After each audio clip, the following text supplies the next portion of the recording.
Hi, we're here at Digital Hollywood Film 2012 with Renee Becker, who is a partner at Manette Phillips. And Renee was moderating a panel today on crowdfunding and crowdsourcing. Tell us a little bit more about your practice. Okay, well, let me tell you about Manette Phillips. Manette is a law firm of 400 professionals nationwide. We're based here in Los Angeles. We've been in business for 48 years. We focus a lot on the entertainment space and on the corporate space, as well as a range of other practices in education. So we're here because Manette has this expertise in entertainment and we want to parlay that with our corporate transactional experience. I'm a corporate lawyer. I've been practicing 14 years. I work with companies that range from startups to Fortune 500's listed companies. I focus on securities, so I'm here today to talk about crowdfunding.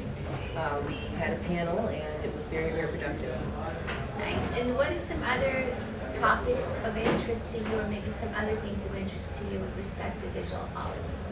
Well, I think what we like to do here is let people know that Manette is available for companies that say if they want to finance films. I mean, this is a place where we can find people with great ideas. So it could be a company that wants to finance a film, it could be a company that wants to raise money for its film through crowdfunding or another mechanism. So we're here to promote our firm as a firm that is steeped in the entertainment space, but also that has the full range of capacities to do whether it's intellectual property, securities work, anything that your attendees here may be interested in. They should consider Manette as the law firm to go to.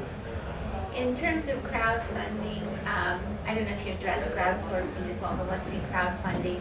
What are some of the major issues or points that the panel made today? Okay, yes. Well, there is a distinction between crowdsourcing and then the crowdfunding that's going on today versus what was just passed into law in April 2012 under the Jobs Act. So today we talked a little bit about crowdsourcing that is going on today, but that's being talked about in many other panels. My focus today was to present to the attendees at our panel the new law that has been enacted, and it's really about purchasing securities from companies for projects that people may want to undertake. So if someone has a film, they would purchase shares in a company. So that's very different than what's going on today. So I think the major issues we covered was the differences between the two, say, not-for-profit way of raising capital right now, which is really just donations, versus issuing securities that will be going into effect in 2013 at the point when the SEC issues its regulations. The interesting part of the panel was the skeptics in the room who believe that crowdfunding, as it's been proposed under the Jobs Act, is not going to work, that the SEC is going to overregulate. They're going to make the requirements so onerous that no one will want to use crowdfunding for their capital. And some of the reasons are, for example, if a company is raising $500,000 or more for their project, they are going to be required to have audited financial statements. That's the way the law is written. See what the SEC actually decides when it makes its. And that could cost $25,000 to $50,000 easily, so there's you 5 to 10% of your budget. Right. And then you also have to have an operating document, a sort of a prospectus, which that can include all. Those are not cheap. They're not cheap because you're going to want the advice of a lawyer, like the lawyers at Manette, to tell you how much do I need to disclose, is this adequate, because you don't want the liability that could attach to having an inadequate disclosure. So the cost of participating in the crowdfunding that could be taking place starting in January 2013 could be very, very prohibitive for some companies. But on the other hand, we had very optimistic people in the room. I take a wait and see approach. But we had optimistic people who had a view that this is an opportunity. One positive thing about crowdfunding is that it gives venture capitalists, for example, a chance to see what companies are viable. Is this a viable business model? Is this a product people want? So once a company goes out and gets funded by a crowd, well, obviously it's a product that people have an interest in, so it gives VCs a chance to take a second look. We actually had one person who runs an incubator say that he saw a product that he passed on. They didn't want to fund it, and they ended up seeing that same company on Kickstarter and raising a ton of money. So it really gives a chance for VCs and others who invest in real estate companies to see what is a viable business. Makes their job Makes their job even easier, yes, and that's a positive. Yeah, it does help. And also, it can do a concept for a company that may be too disruptive or too breakthrough for someone to sit there and interpolate this as a possibility. Right, yes, that's right. Sometimes people see things that are new and they'll think, we don't want to put our money behind this.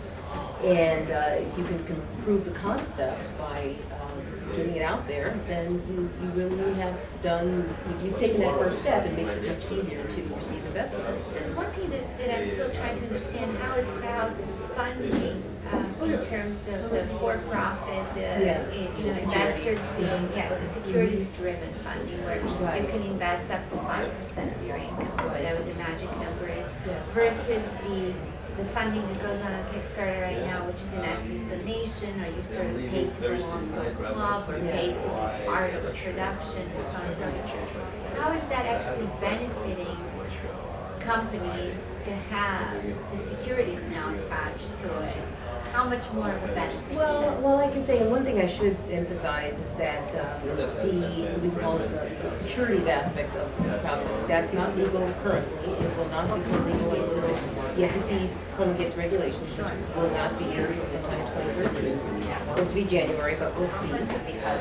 So the difference is, if you are a person who's looking at an opportunity to invest in something, there are the kind of people who will give money, give a donation out of the goodness of their heart, or because they're interested in seeing that product come to reality, whether or not they get anything more than a t-shirt from it, or just a good feeling about having contributed to that. With the crowdfunding that we're going to see, the SEC puts out its regulations, where you can actually issue securities.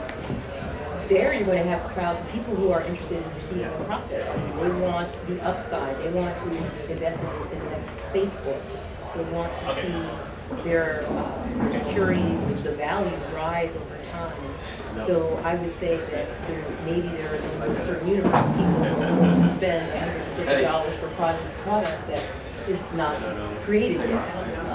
Where most people may want to invest They want at some money, point. right? Yeah. Most people will want to. It's a bigger market. It's a bigger market. It's a larger market, and I think you're going to have people who really want to make money in that market, as opposed to people who just want to do a good thing or be a part of something fun. And it's so interesting because I worked with the funding of companies and ran an incubator with KPMG in the 90s to understand the whole funding process. And it's really going to be interesting to see how much bigger of a market that will be, because I was just reading an article the other day, and maybe we don't fall into this category, although I sometimes do, where women are better at spending and saving and spending than in investing. So who's going to drive this adoption? Would it be women or men online? And is the crowdsourcing then a little bit more conducive to how we spend or save, if you like? Yes, that will be interesting to see. I haven't seen any statistics about who, gender-wise, is doing investing right now, or not investing, but Interesting. Yes, it would be interesting to see that. I think it actually depends on how it's promoted. Once we have the act and the regulations going forward, and I think we'll have to see what people, how they want to invest. And if you could go to your financial advisor and he or she would say, and look at this portfolio of interesting new startups. Yes, that's right. When is that going to Right. happen? It depends. Yes, it depends on how it's proposed to people, and you'll have these intermediaries that those are the portals. Like broker dealers can also facilitate these project transactions. That's right. So I think it's about how do women get their information about where they want to put their money. It'd be interesting, yeah, Right. to see how that works. Definitely. And what drives the adoption, which clearly it's going to get adopted because it's kind of democratizing the funding resources. And I'm asking this because I'm thinking about funding of women-owned businesses and thinking how there's maybe 2 or 3/4 of all the businesses started in the U.S. are started by women, but they get like 5 to 10% of all the venture capital. So would this be something you're seeking? Would other women fund them? Well, it's interesting. It is, and hopefully this will be, like as you say, it's the democratization of funding. So there should be no reason that women's businesses shouldn't be funded. In fact, Seek it. yes, there was just a very successful company that made video games. It's a new video game console. They completed a offering. Now this is the voluntary crowdfunding for raising money, but it's called Ouya. They just raised a lot of money in September because it was a woman-owned run. Wonderful. Yeah, Good for her. I mean, yeah, it's good for us. Great. It's going to be great to see what happens. It's always good to be a pioneer. I Yes, love it. exactly. Yeah, but hopefully it would really democratize capital. I would like Yes. to see that happen Yes, from yes. this particular. Right. It takes the decisions out of the hands of a small group of people about what kinds of companies get credited, and it gives it opens up that opportunity. Just like YouTube's of the world and everything. So we talked to some artists today, their opportunities to get their product out. It's the same sort of meritocracy being created. Right. Exactly. Well, thank you for sharing all that great data Well, with us. you're I'm sure welcome. everyone would really appreciate knowing it as it was being implemented. Yes. Well, you're welcome, and it's great to be here. Thank you. Thank you.